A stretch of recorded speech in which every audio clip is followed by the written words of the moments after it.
And good morning, Hoosier Nation, and welcome to another a very exciting edition of Hoosier Morning After. This is Hoosier Morning After Michigan. Boy, what a game.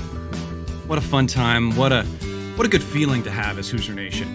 Let's take a moment to bask in that for a second. It's so nice to have this feeling after a game, have this excitement, have this energy, have this joy, have something to build off. Didn't it really make your Thursday go so much better, having that game to watch and be able to revel in that emotion the rest of the day?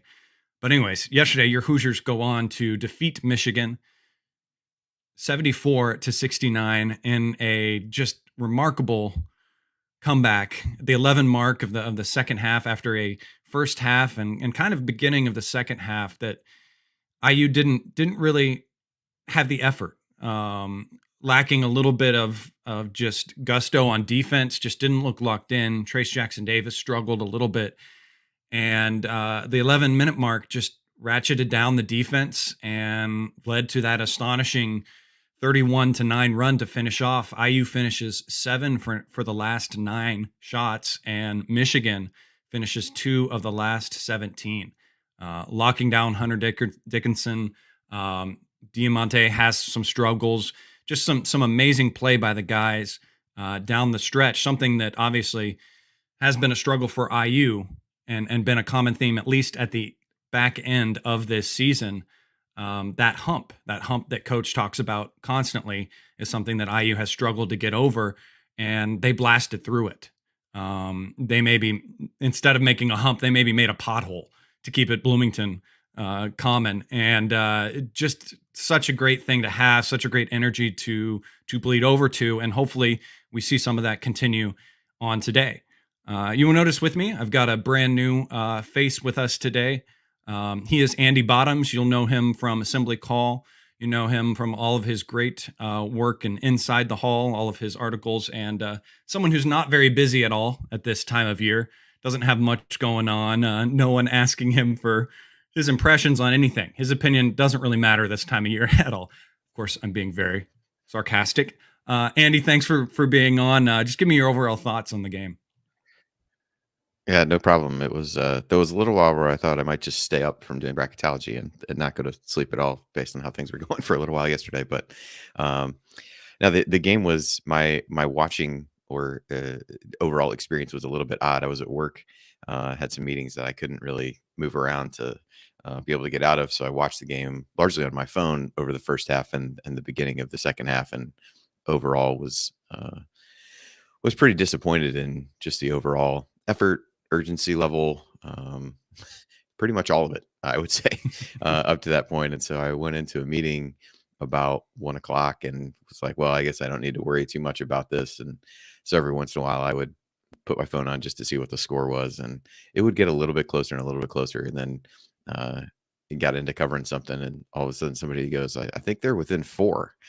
So then I was like, that doesn't seem quite right. And of course, as all Hoosier fans probably were, setting themselves up for the impending heartbreak that we've come to expect, this year and really in every year in the Big Ten tournament. But watching it back last night, once I was at home, just kind of, a completely different team over the last 11 to 12 minutes than what we saw at the beginning of the game. I think you give a lot of credit to that, to some of the bench guys who got a lot of run during that stretch. I thought they really ratcheted up the defense, because the offense, even to begin the second half, was seemed better.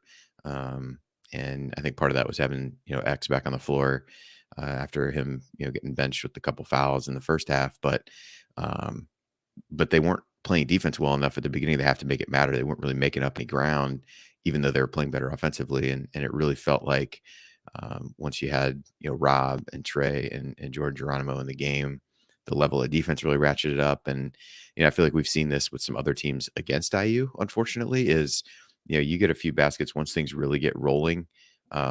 It really snowballed from there. And it was nice to be on the other side of one of those, as opposed to what it feels like IU is the side of those kinds of runs that IU's been on in recent years. So really impressive victory, really unexpected, both given the how they played the first the first part of the game, and the fact that nothing good ever seems to happen in the Big Ten tournament. So maybe they're exercising some demons. I think Jared used that phrase quite a bit on the postgame show yesterday. So maybe this is the start of something there, and I guess we'll find out in about 4 hours.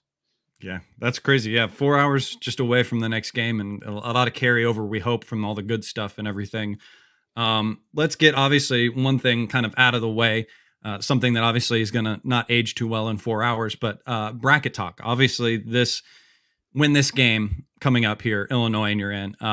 We felt like coming in this Michigan game would kind of put us in, but I feel like this year, and maybe I'm just hyper aware because that's the situation Indiana is in. Obviously, I don't follow it or track it as heavily as you do, unless of course my team is involved into it.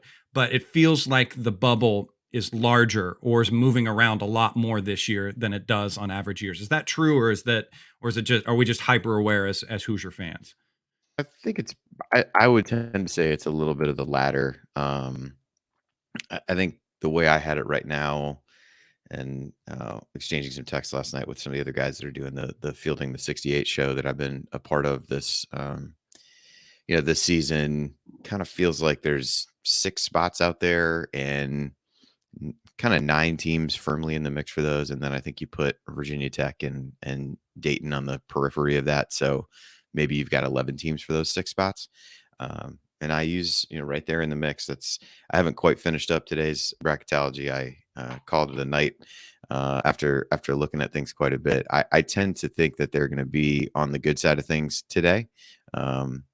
Whether they stay there or not is a potentially different question. But I think for the most part, things have broken well for them on the bubble. You had, you had Wake Forest lose on. This is where I start to lose track of what day of the week it is. I think it was Tuesday.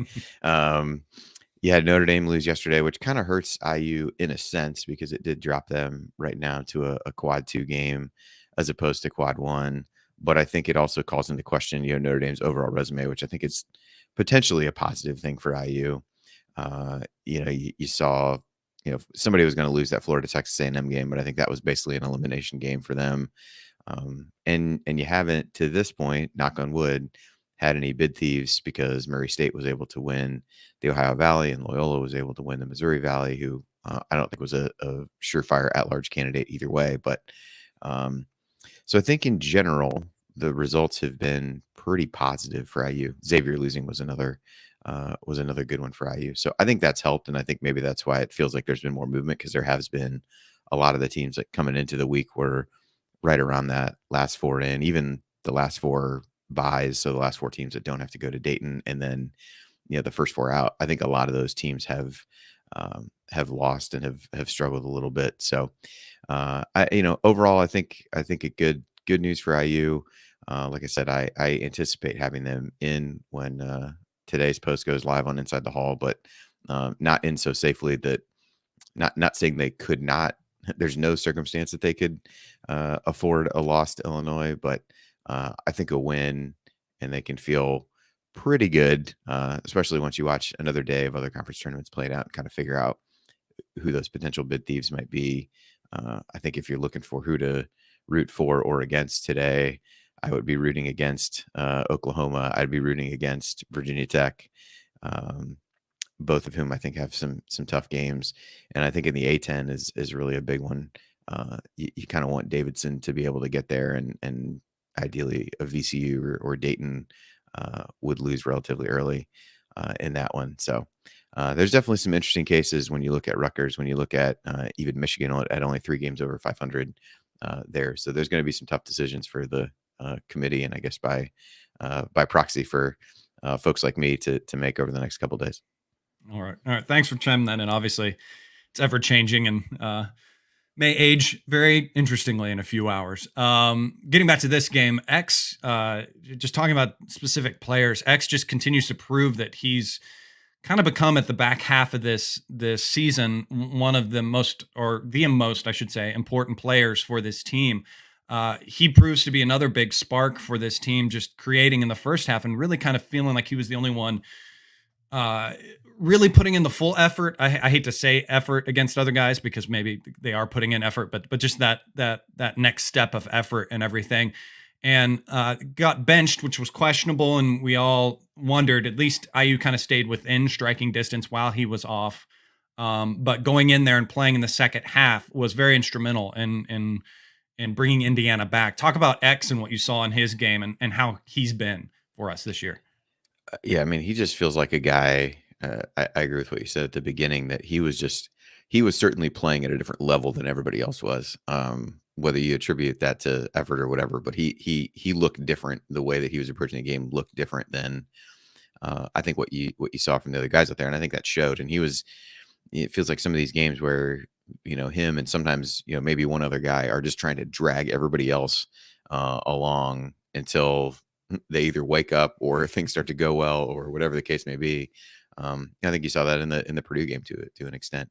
So yeah, he continues to really evolve in that way, and I think for those of us who would watch him play early in the season, and I think pretty quickly it became clear that this team, he's kind of the barometer for this team. They're going to go as far as he's able to take them, and lately he's been able to take them pretty far, which I think is a really great sign for him. And from an emotional standpoint, kind of getting the crowd into the game, he's just kind of doing it all for this team, and has gotten more reliable at the free throw line.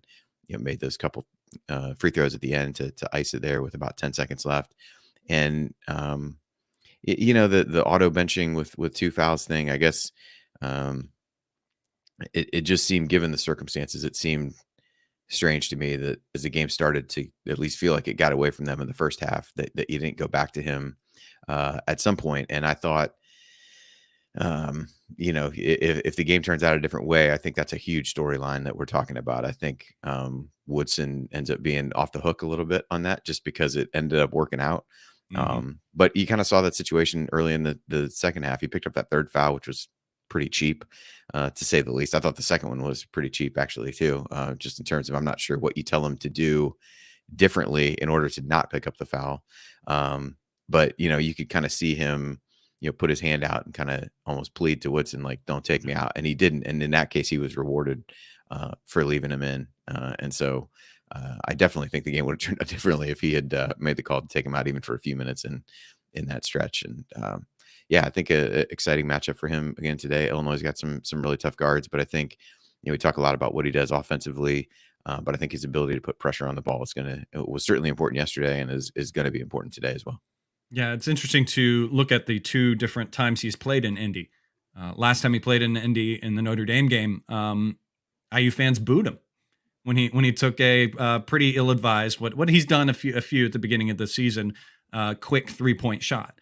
Now he's evolved as a player since then, and we've evolved as well as a fan base in rooting for him, and hopefully that doesn't happen anymore. And I think some of that auto benching and stuff, it's early season Xavier. I like that a lot more because he played with a lot more of his raw emotion, and I think that he got into foul trouble a lot quicker when those emotions were less bottled up than I feel like they are in the second part of this season. I feel like he's able to control that and be the player that we need him to be emotionally, and just sit on that razor's edge in the right direction, and not teeter towards the bad where he would at the beginning of the season. So he continues to be my pick for, if I could choose one guy to come back next year, he's the one I want.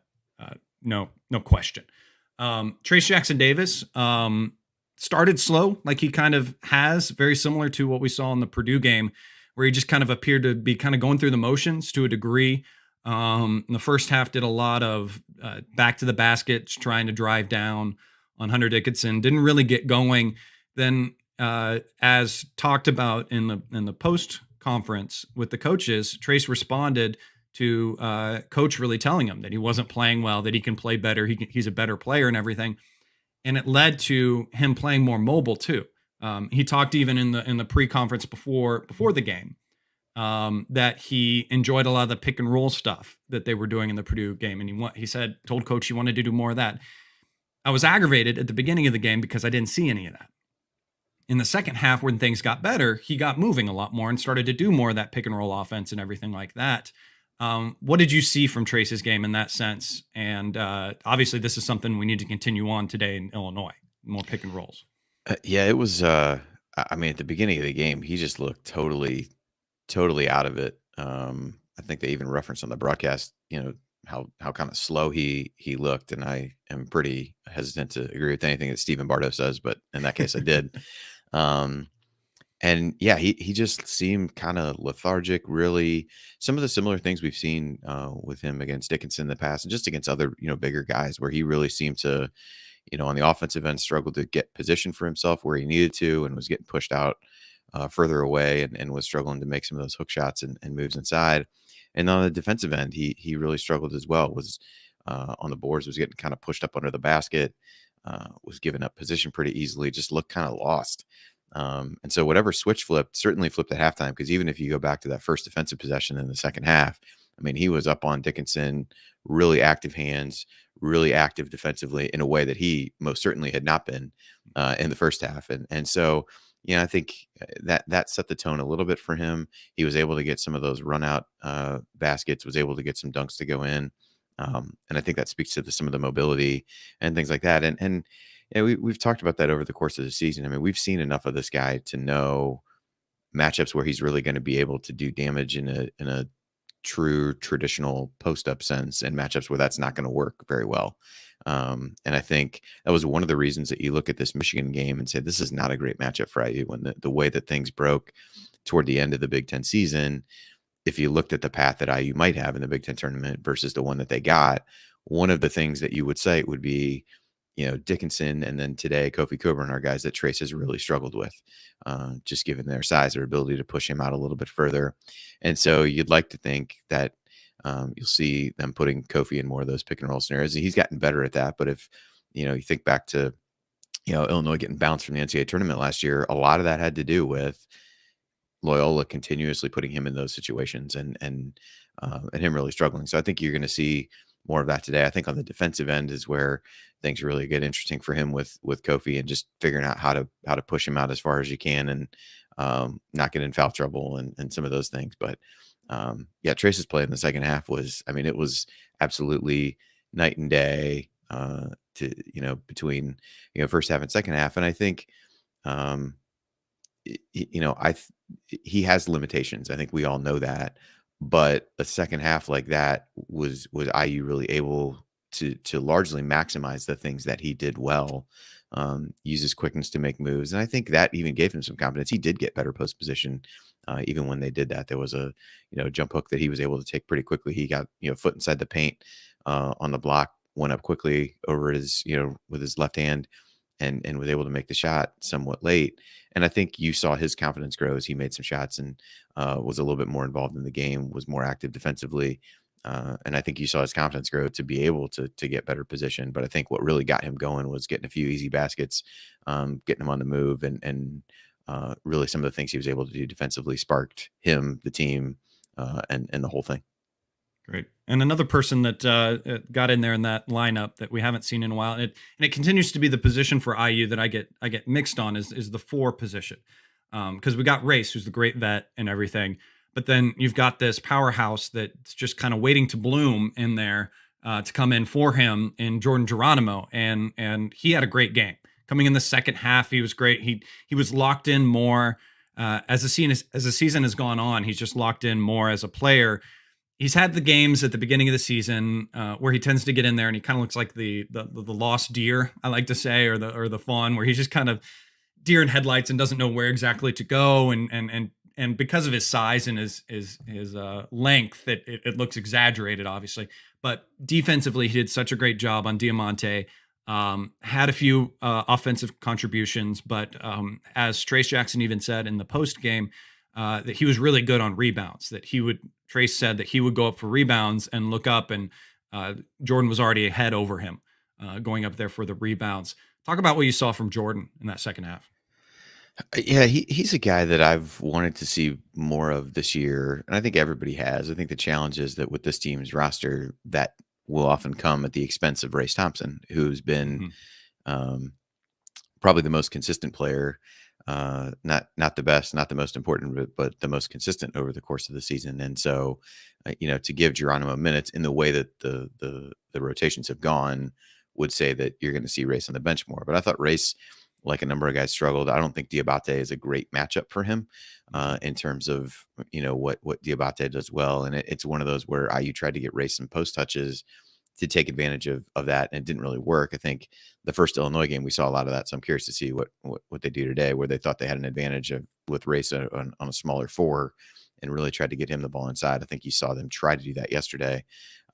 Didn't really work. Diabate was really active on the glass, and Geronimo is a lot more like him, if you will, than Race, and so. I do credit Woodson for, once he saw Geronimo was playing well, really sticking with him and wrote him out over the remainder of the game. And also seeing Race Thompson be one of the guys on the bench that was the most excited of anybody as he was there. I think that says a lot about him of, hey, I just got essentially benched for, 13, 14 minutes of the second half, it feels like, and was still really engaged. I don't think anybody is very surprised by that, but it definitely was noticeable. And yeah, I think what you mentioned Trey saying was correct. Even that's one of the things Geronimo's done really well. There's times when he doesn't maybe know exactly where to be on offense and gets a little frantic, but he's always been able to rebound. And the effort level of going after some of those loose balls that Michigan was getting a lot in the first half, I think Geronimo is a guy that helped IU get more of those 50-50 balls and just rebound opportunities overall in the second half. Stepped up and hit those big free throws at the beginning of that run, and didn't really need to score based on what was out there. Played really well defensively and was just really active. And I think that's what IU needed. They just looked kind of lifeless in the first half, and you infuse, one thing he's always going to do is play with a lot of energy. Um, so like any guys like that, sometimes that goes the wrong way, but more often than not, you'd rather have guys out there making mistakes because of effort and trying to play maybe a little bit too fast, too hard, whatever, than you would have guys really sitting back and being tentative. And I thought he was one of the tone setters in that stretch, just in terms of his effort. And curious to see if that means we'll see more from him today. Maybe this becomes a Race Thompson game, but I think good to know for Woodson that he's a guy who you can turn to in a key spot, give him some extended minutes, and he's able to respond. And really exciting thing for him, I think, is you kind of even look ahead to next season. Another year of development for him. What does that look like? And, reasons to be optimistic from a roster standpoint. Yeah. And effort, that's a great transition to the next point that I wanted to bring up. And I think in the last games, the Rutgers and Purdue games specifically, it was the effort in those 50-50 situations, 50-50 ball situations that really made IU struggle. And yesterday in the game, they brought up a graphic of the close losses that IU has had this season. The Syracuse game, the Wisconsin, the Penn State, both Syracuse games actually, the Rutgers game and the Purdue game. And it's interesting to see in that because we've talked about it often. And what a lot of those games have in common is that one of our key effort guys has been out. In the Syracuse game, both Wisconsin games, the Penn State game, and the Purdue game all had no Trey Galloway. And the second Wisconsin game and the Rutgers game had no Rob. And they proved to be that great effort lineup that came in there during that run. Having X and Trey and Rob in there together, I think, is obviously our best defensive team. And it was really kind of them with Jordan that is our maximum effort, our pedal down type of roster that may not be the biggest scoring weapons, but collectively on defense and what they can create for each other on offense, it's such a great lineup. What were your thoughts on that lineup? And honestly, great too to say that we've given Woody a lot of criticism about his subbing in the lineups when he's done the whole bench or these different situations, but he really locked in and found the right combination in this game. Yeah, I remember some times earlier in the season where he would say, if guys were doing well, he was just going to ride them. And I think you saw that yesterday. I think sometimes that's worked to his detriment. Yesterday was not one of those times, because I think that group really had it going. And I think for as well as IU played on the offensive end down the stretch, I mean, it was really the defense holding Michigan to short of those couple baskets in the last 2 minutes, without a field goal for a significant period of time.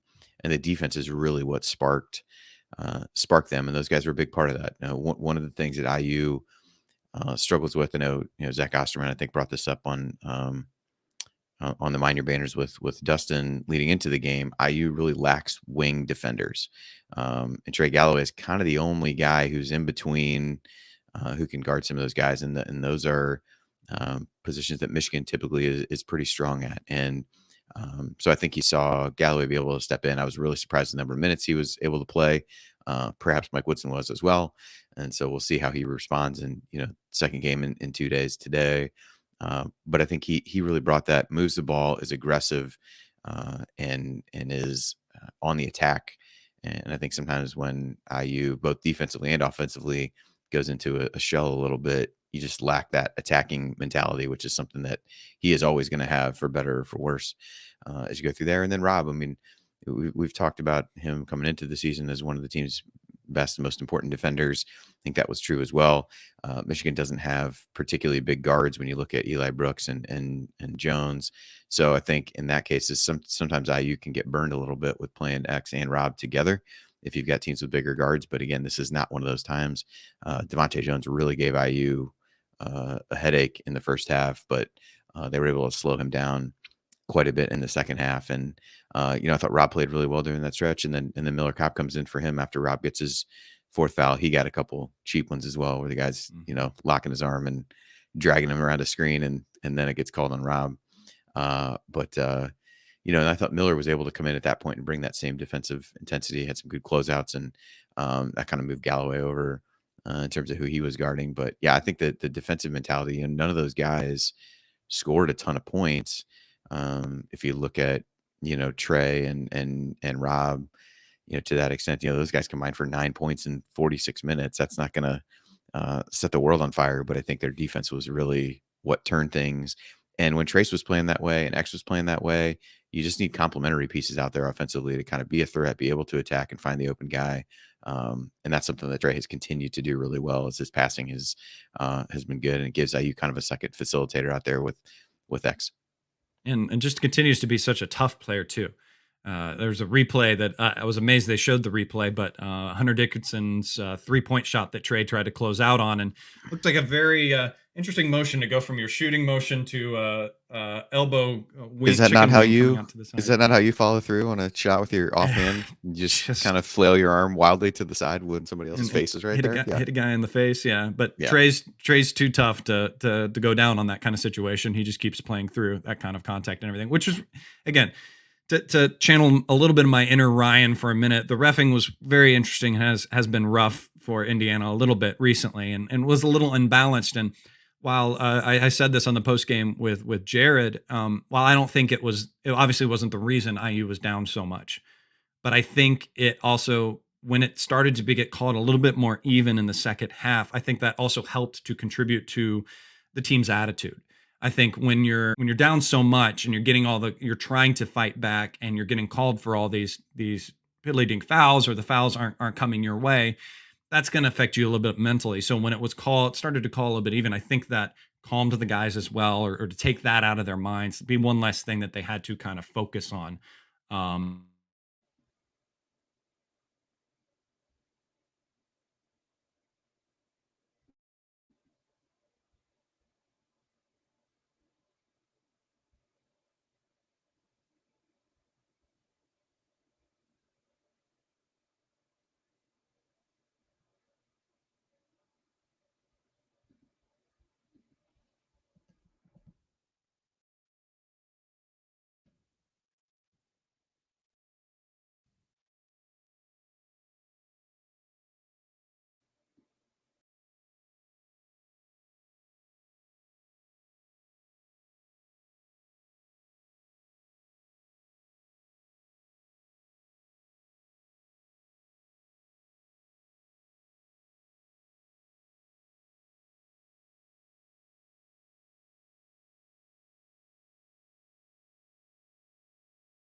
Hey, sorry about that, guys. I lost my feed for a second there. My computer went down, froze on me. Anyways, great overall stats to look at in this game. We'll try to piece this together and try to get Andy back in here if we can. Um, hey, Andy. Sorry about Hey, that. My computer it's all right. I went usually down assume on it's me for me in some these reason. scenarios, so it's no worries at all. So good old have the cell phone right next to it. So looking at numbers, going to the numbers game on this game, it's really kind of interesting to look at the percentages. That's one of the main ones that I look at.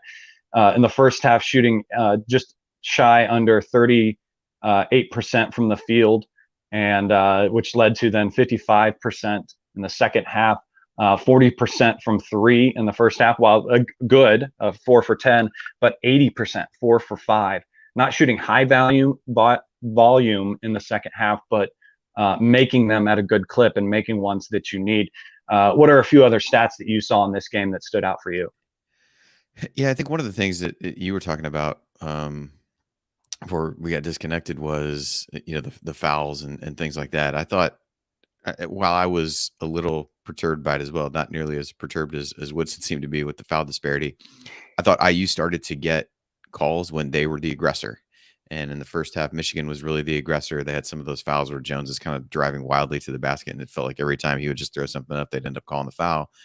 But I think there's an element of that that's just him being more aggressive than IU was, and that really flipped in the second half. I think you see that within the quality of shots. I think you see that in terms of even the volume of 3 pointers that you talked about. Cut in half. You went from 10 in the first half to 5 in the second, and now you get to the line 15 times. I think it's not a coincidence that the group that was in there and just in general when they turned the corner in that regard was generally more aggressive. But I think turnovers, a big one really for Michigan. They had I think they had 10 in the second half. I want to say IU ends up winning the points off turnovers 17-13, and I thought that was an area that it speaks to what IU was able to do defensively during that second half, during that run, but really forced Michigan's guards into 6 of those turnovers between Jones and Brooks. So I thought that was telling in terms of the numbers there, and then 8 blocks for IU is the other one. I think most of the things I'll think of come back to defense on that. TJD was super active in the second half, ends up with 4 blocks. Jordan Geronimo had a couple, and even ones they didn't block, they were just flying around. And I think sometimes that leads to you're getting maybe out of position, you're hunting blocks and whatever. But I thought yesterday it just spoke to the overall like effort level defensively and trying to do that. So those are at least a couple of the ones from a team standpoint that stood out, just because I think those really told the story of how the second half went. And I guess the other one, 18 assists for IU. X had 7 of those, but Trey had 5. So you got 18 assists on 26 made field goals is a pretty good ratio. And I'd be curious. I don't have the splits for the first half and the second half in that, but I'd be a little bit curious to see how that, like everything else, kind of flipped, flipped as we got into the second half.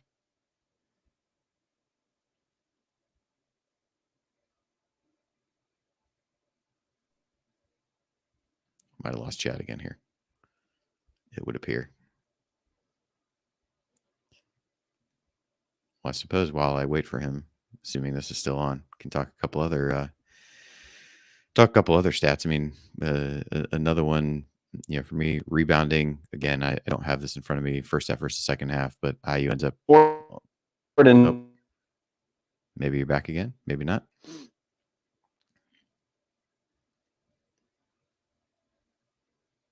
Doesn't look like it. But rebounding battle for IU, end up losing that by 2, but given the struggles against Diabate and Dickinson at times, Hunter Dickinson only ends up with 5 rebounds. So I thought that was another positive stat for IU, in addition to overall way they played in the second half. Bench points, 14-6. Again, I think speaks quite a bit to how important the contributions were from Jordan, Rob, and Trey in the second half in particular, but just in general, being able to do that. Michigan really hardly played anybody other than Brandon Johns off the bench for a significant period of time. So that was an area that gave IU a real boost, and I think kind of ties together what you feel like you saw in terms of overall storylines of the game as you go at it that way. So all right, well, I'll give Chad another couple minutes here, see if he can pop There you back go. on. He's back. So now I my realized internet this time. decides to go out. I'm having the Andy Bottoms bugs on me, I think.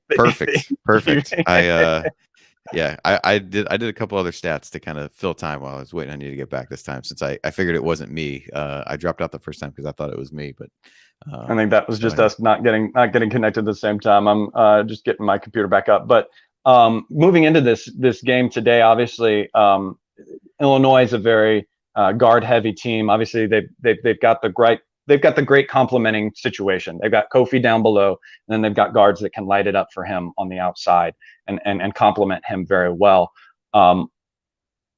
Obviously, IU needs to continue this defensive effort.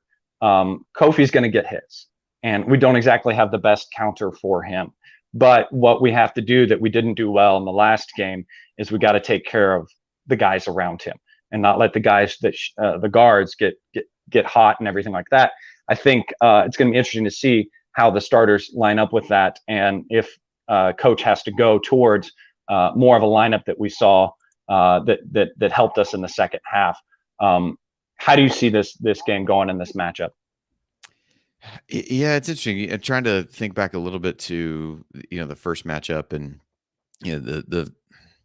this was one of the games that it got to halftime in the first matchup, and it was one where you felt like IU should be up more than what they really were. I think they were up by one or two, I believe, at the half in that one, and really came out and struggled in the second half. And again, it was kind of in a number of ways what has turned out to be a typical, if you will, IU game over the course of the season. So hopefully this one doesn't look that way.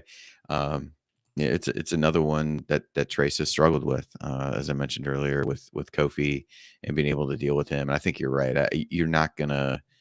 I don't think IU has the personnel to really stop him. I think you have to force him to defend and give yourself a chance to get him in some foul trouble. And then just do your best to not let him catch it with 2 feet in the paint. I think that's one of the areas that Trace really struggled with him in the first matchup. He was catching it so deep, it didn't really matter what you did at that point. So I think being able to do that, trying to figure out whether you can take advantage of that Race Thompson matchup at the 4 that they tried to take advantage of in the first meeting. If you're able to do that, maybe you get some other things going inside from there. And I think the defense is really going to be the big one. How do you limit Frazier and Plummer from 3-point range is going to be a huge factor in the game.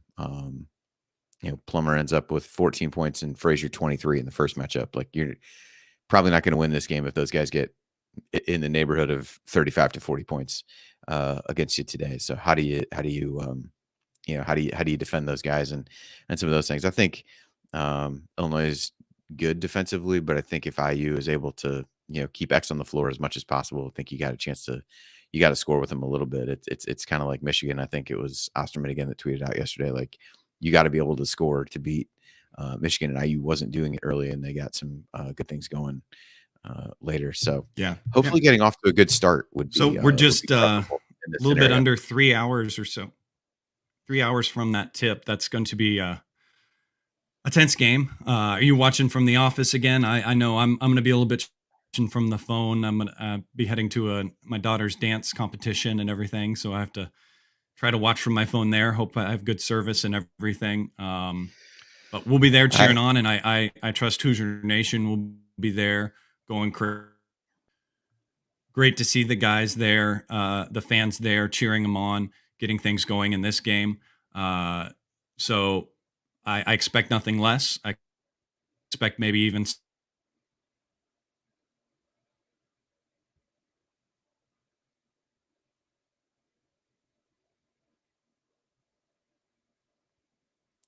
I think we're losing Chad again. Let's hope that IU's performance today is better than better than Chad's internet and computer situation for sure. I'll try to go here for a minute just to see if he's able to get back on. Actually, I'm not going to be in the office for the game today, so I'll be at home. Although I'm tempted to not watch it, given that the part that I didn't watch yesterday was the part that was by far the best of the game. So if things start to go sideways, I may have to turn it off and try not to pay attention to see if that somehow turns things around. But anyway, should be a good matchup. I think sometimes in these tournaments you see that a team that a team that has already got a game under their belt gets into a little bit of a rhythm and is able to carry that over, and hopefully that happens today. I think, like I said, sometimes you see some of these teams going runs in these tournaments where it doesn't really make sense, but you got a team that's been sitting around, not able to play, maybe not as used to the shooting background and some of those things. So hopefully that's something you can take advantage of and carry over the momentum from the second half into today.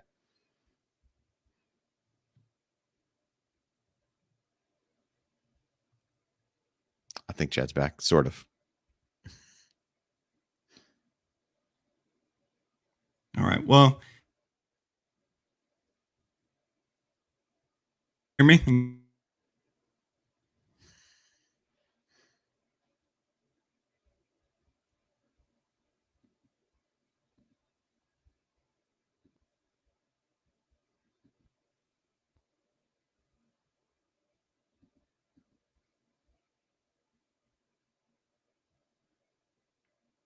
If you can hear me, give me a little something.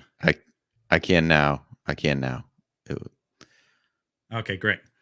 Weird. All Struggles. Right. StreamYard seems to be having issues, I guess, at the moment. So we'll go ahead and finish this one off, guys. Thank you for being with us. Andy, thank you for being with me as always. Andy, just one last little thought. Just at anyone that I have on, I always like to let them promote themselves. So what coach doesn't like, pop your collar, promote yourself. Where can they find what you're doing, all your bracketology stuff, all that kind of situation? Tell the fans about you. Yeah, so the bracketology stuff is all at Inside the Hall. I got to kind of put the finishing touches on that here after I get off with you, and then I'll get that over to Alex and have it posted sometime this morning. We'll have daily updates, I guess, the next couple of days up until the selection show, and then planning to be on the assembly call with Jared after the game today. So we'll be on there as well. And Twitter is just at Andy Bottoms for those who are not following at this point. So that's it for me. Busy couple days Great. For me, for sure.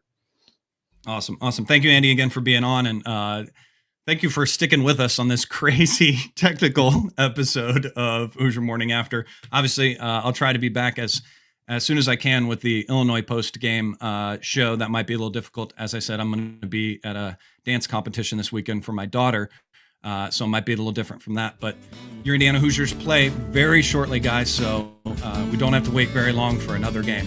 But thanks for tuning in, guys. Thanks for being here through all the struggles and everything. Don't forget to like and subscribe to the YouTube channel. Follow me on Twitter at General Chadwick. There you can find out more information about the show, when I'm going to go. We can here on the show. Special thanks, as always, to Bob Thompson for producing the music you hear on the show. Guys, until then, go out there and have a wonderful day. And as always, go Hoosiers.